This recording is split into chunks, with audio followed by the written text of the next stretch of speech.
to talk about the estimation maximization or EM algorithm.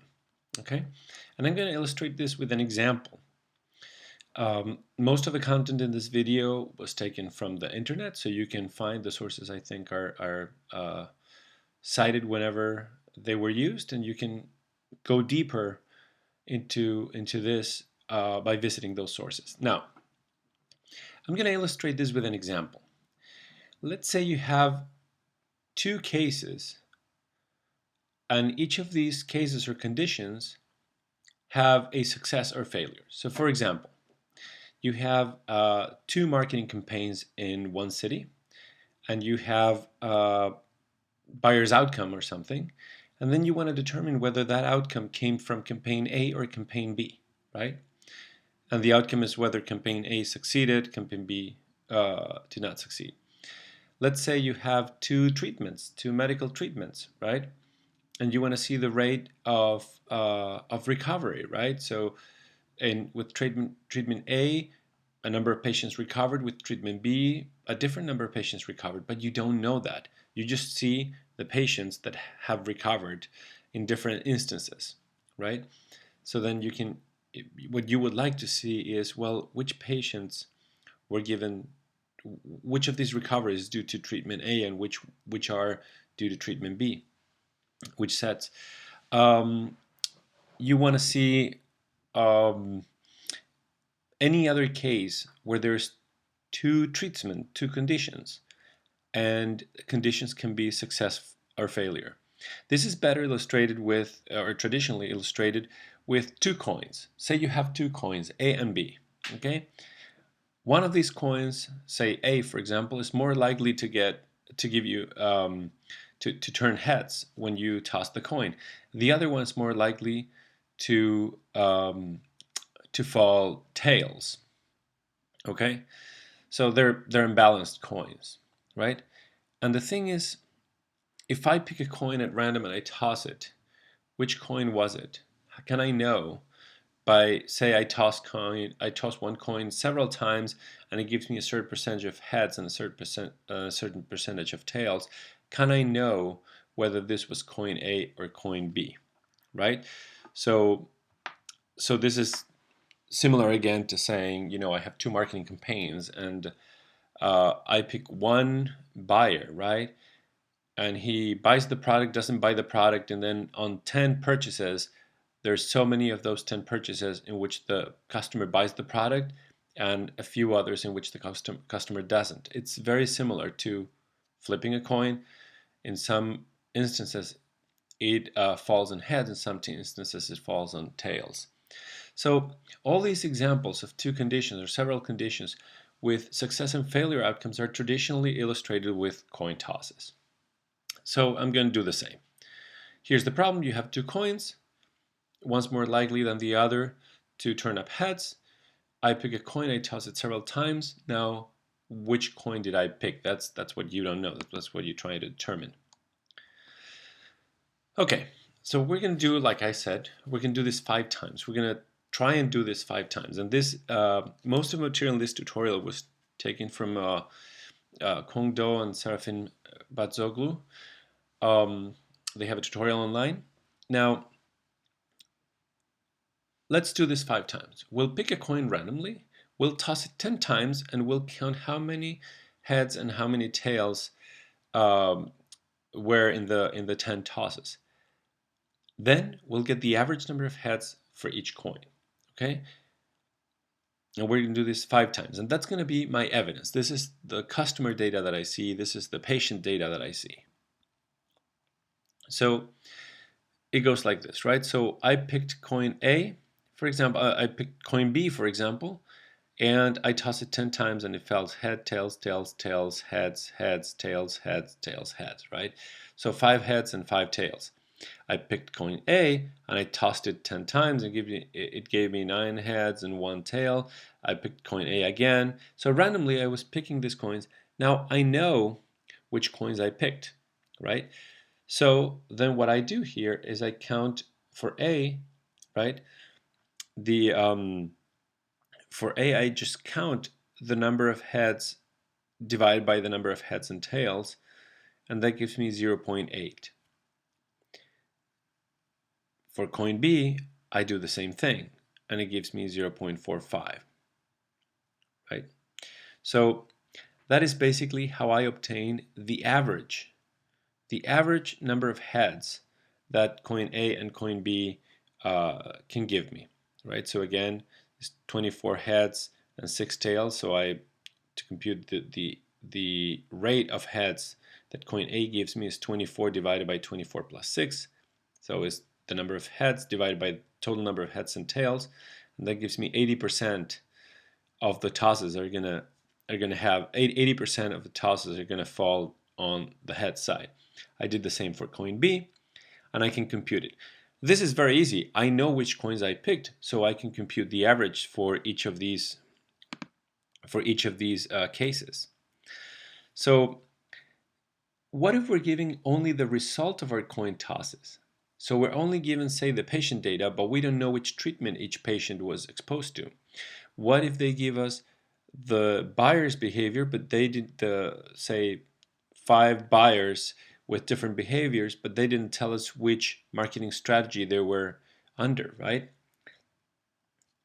What if they give us, again, only the results of our coin tosses? Can we guess the percentage of heads that each coin yields? And moreover, can we guess which coin was picked for each of these 10 coin tosses?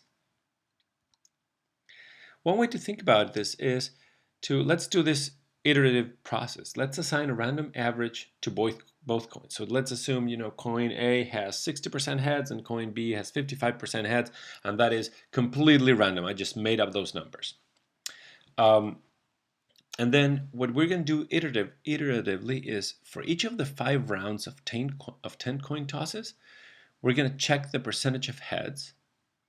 We're going to find the probability of it coming from each coin. So basically we're gonna, if we think that the coin A has a 60% probability of falling on heads, right? Then I can see, well, if one round of the 10 coin tosses turns up about 60% heads, then I would think it's from coin 1, right? It would make sense. So with a technique similar to that, we're going to try to find the probability of this round of 10 coin tosses. We're going to find the probability that it came from coin A or coin B, given the random averages that I assign. Then we will compute the expected number of heads using that probability as a weight, and we'll multiply it by the number of heads. This might be a little cumbersome and not understandable yet, but I will explain later. But this is basically, we're going to try to say, well, if I think that coin A turns up 60% of the times heads, and I have this 10 coin tosses, well, what if it were coin A, what would be the probability that it comes from coin A? And what would be the expected number of heads that I would have expected from this coin? I will explain how to compute that. Then we'll record those numbers, and with those numbers, I will recompute new means for coin A and coin B. So with that, then I'll go back to step number 2. Go revisit the 5 rounds of 10 coin tosses, check the percentages of heads, and so on and so forth. This seems like I'm doing the same thing in circles, but really it will be converging to the actual means, to the actual proportions of heads for coin A and B. You will see that these numbers, this is not circular. This thing is actually changing a little bit. And the key to the change is in this middle step here. Okay? Computing the expected number of heads. Okay? This is the key to the change, to the convergence to the actual real proportion of heads for coin A and coin B. First, we need to know a little bit about coin tosses, okay? Because for that key step that I mentioned, we're going to use what's called a probability distribution, and this sounds like a hard term to grasp, but it is not. And I want to explain that very quickly here. So let's see, how do coin tosses behave? Coin tosses behave like this. If I have one coin, let's focus on this example over here. Okay, if I have one coin and I toss it, right? One time is going to fall. There's the probability that it falls on tails, which is 0 heads. These numbers at the bottom indicates the number of heads. 0 heads. There's one case in which it will do that, and the number of heads. Well, I can toss it and it can fall on heads, right? So there's also one possibility that it has one head, right? That it falls on heads. This is basically, as you see, these are two squares. It's 50% that it has no heads, 50% that it falls on heads, if I have one toss. Now, if I flip two coins, right, I can get, for example, the first coin heads, the second coin heads, or the first coin heads, the second coin tails, or the first coin tails, the second coil's head, or both falling on tails, right? So if we count, if those are my possibilities, and if we count how many coin of these coin tosses that I can possibly do, how many coin tosses can have 0 heads in them? Only one, the case in which I toss the two coins and they both fail on tails. How many cases of my coin tosses can I have where there's 2 heads? Well, also one, the case in which I toss the first coin and its heads and the second coin and its heads, right? So then I saw 2 heads in my flipping of 2 coins. Now, what's the case in which I can see 1 head in this flip? Well, there's 2 cases. When the first coin falls on heads and the second one on tails, or when the first one falls on tails and the second one falls on heads. There's 2 cases in which I can see one head, right? So to recap now, if we look at these probabilities, there's 25% chance that I will get no heads, 25% chance that I will get 1 head, and 50% chance that I will see 1 head. 2 heads here, 25% chance that I see 2 heads. Now, if I flip 3 coins, the combinations are a few more, right? I can have the first one fall heads, the second one tails, the third one tails, the first one fall heads, the second heads, the third one tails, and so on and so forth, all combinations, right?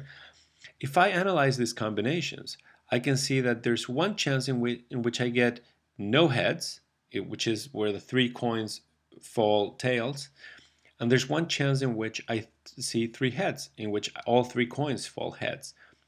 And there's equal number of chances that I see 1 head or 2 heads, and so on and so forth. If I do this for 5 coins, this is what it's looking like, right? This is what my counts are looking like.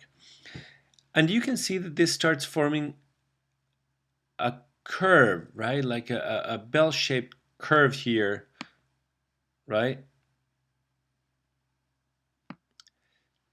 In the larger the number of coins that I toss. And interestingly, if I toss 5 coins, for example, in this 5, and I think that the coins are balanced, so there's 50% chance of getting heads and tails, right? 50% chance. Then if I toss 5 coins, well, 50% of 5 is, between 2 and 3. And the vast majorities of heads, the vast majorities of trials, I will see 2 or 3 heads. This is what this graph is indicating. This is how the coin toss behaves.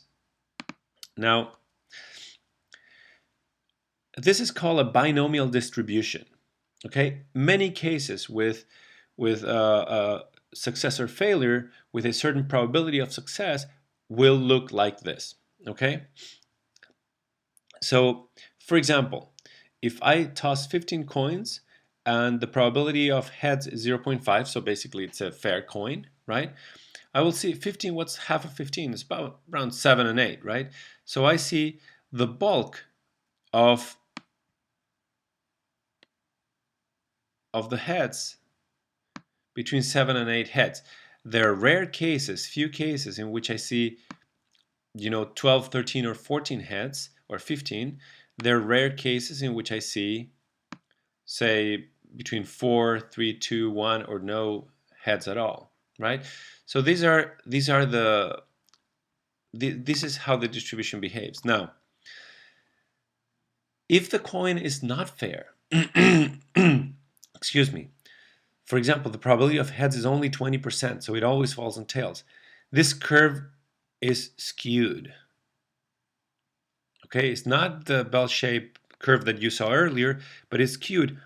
And it is likely that I will see in this 15 coin tosses somewhere in the vicinity of 2, 3, or 4 heads only, for the most part. It's going to be very rare that I see 7 or 8 heads, okay, because the probability of heads is lower. This is how coin tosses behave. Now, with this in mind, with this in mind, we will see that there are formulas to compute, say, for example, well, what's the probability of heads if the probability of heads is 0.2 and I don't know, I have 15 coin tosses or 100 coin tosses. Well, what's the probability that I see, for example, 7 heads? There are formulas to compute that, and we're going to use them. So let's go back to our example. So the 5 rounds of 10 coin tosses, so I just did 10 coin, I picked randomly a coin without knowing this time, without knowing which coin it was, and I tossed it 10 times, right? And for example, the first time I picked a coin and I tossed it, it yielded this number of heads and tails, right? The second time it yielded the rest, and so on and so forth. So if that's the, let's say that's the case now, and I made up, absolutely made up, that coin A will have 60% chance of heads and coin B will have 55% chance of tails. So this is wrong. This should be a little 55, not a 5. Now, these are the tosses, right? So for each coin, these are my 10 tosses. For each coin that I picked, coin A and B, I don't know which one of these was coin A, was coin B, but I just saw the data. Basically, this is saying I have my patient data, I have my buyer data, but I don't know which marketing campaign, I don't know which treatment. Okay, and also I don't know what's the mean ratio of success for the treatment, for the marketing campaign, for the coin toss. So I just made up these two. Now let's take the first round, this one, the round number 1. There's 5 heads and 5 tails, so the proportion is 5/10 heads and 5/10 tails. Now we'll compute the likelihood that it was from coin A and coin B using the binomial distribution. Okay, so to compute the likelihood, let me go back to this graph, for example. Okay, in this graph, if I find, for example, let's say my coin has 50% chance. If I find 5 heads, so here, 5 heads, well, what is the probability? Well, the question is, what is the probability that these 5 heads came from a coin that behaves like this, as opposed to, for example, a coin that behaves like this, right? Where most of the times it will produce 5 heads, right? So what's the probability that I found 5 heads in a coin, in a fair coin, for example, in 10 tosses of a fair coin? That is what I need to ask myself. And then with the probability of 0.6, what's the probability that I found 5 heads in a coin that behaves like a coin that has a probability of 0.6? And for that, there's a little formula here, which is the binomial distribution probability. Okay. And the idea here is that this formula will give us, if my coin has probability theta on n trails, on in this case 10 trails, with k successes, that's the number of heads, right? 5. This is the probability that these case successes came from a coin with this probability. Okay? And the question is, well, what's the probability that it came from coin A, and what's the probability that it came from coin B, right? And the one that has the higher probability so far is the most likely coin to have been picked. That's the idea. So now we move down. So we have, let's compute these things. So because, oh, by the way, a little math here. Because this term here is constant, I'm going to ignore it, okay? Because it won't affect the computation. It won't affect, it will affect the computation, but it won't affect which one's bigger, which one's lower, and it won't affect the step that I want to do next. So we have, recapping, my invented mean of 0.6 and my invented mean of 0.5 for the other coin. I was 0.5, not 0.55. So we take the first round with 5/10 heads and 5/10 tails. We'll compute the likelihood of coming from coin A using this formula, okay? And H now stands for heads. And that gives us 0.00079, okay, or 8. And the likelihood of coin B is 0.000976, so 0.001 mostly, right?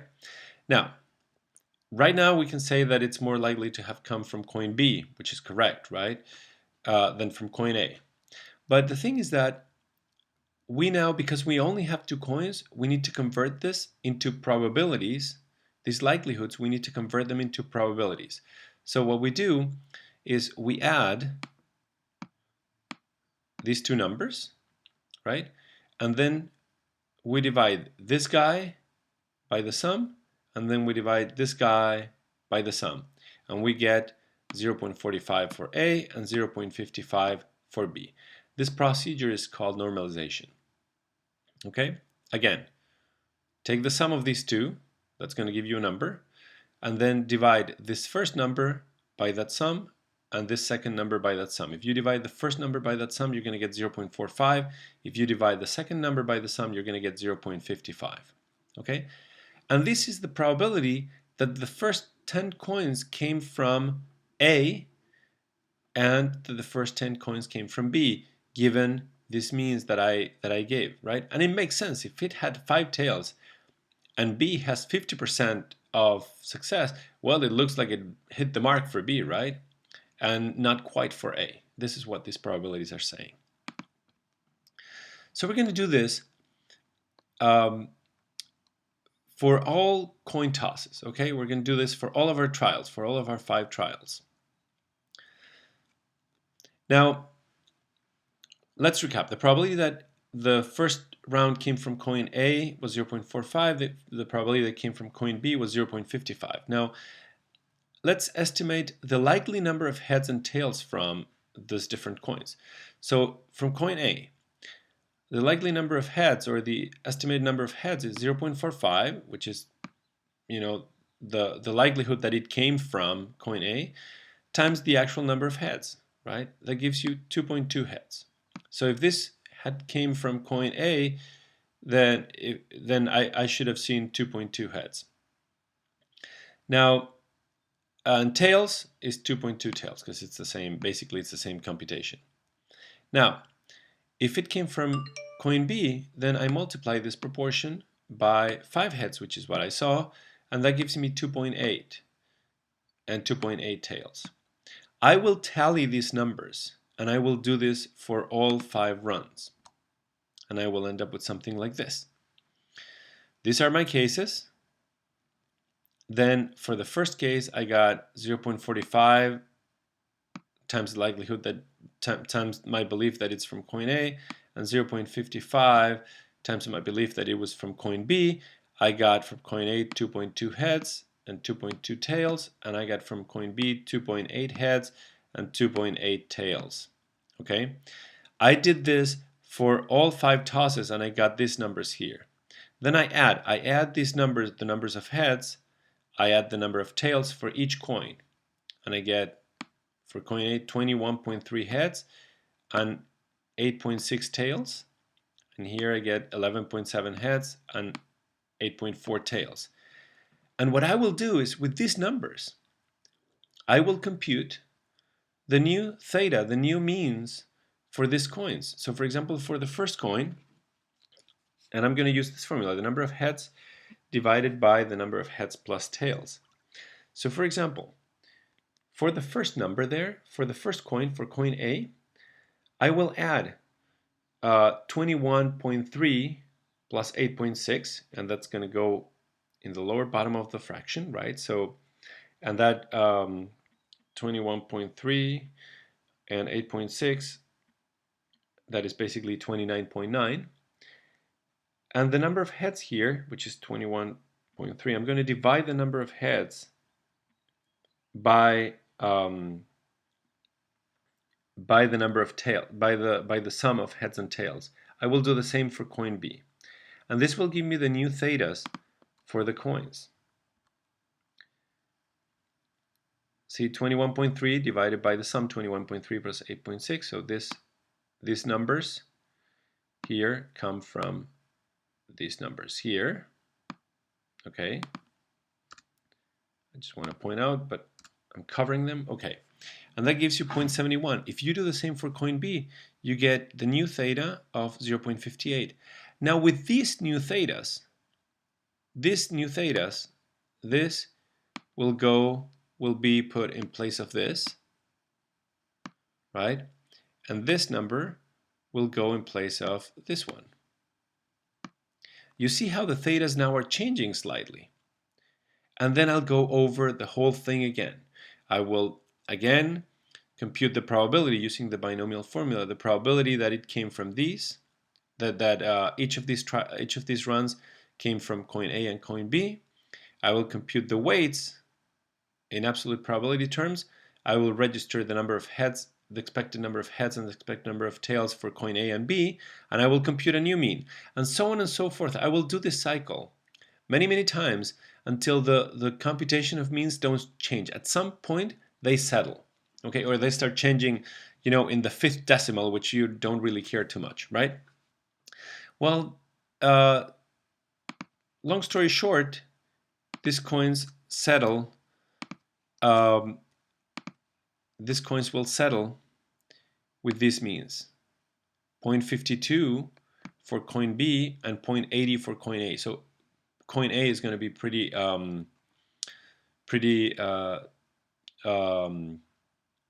skewed. Okay, so once you have the means, right? Once you have the means, then again, computing doing this step, right? The estimation step. Okay, you will see whether this first run is more likely to have come from coin A or B, and so on and so forth.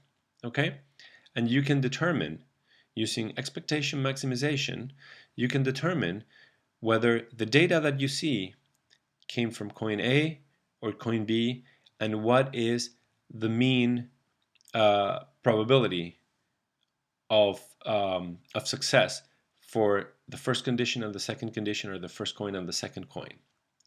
And that is basically estimation maximization.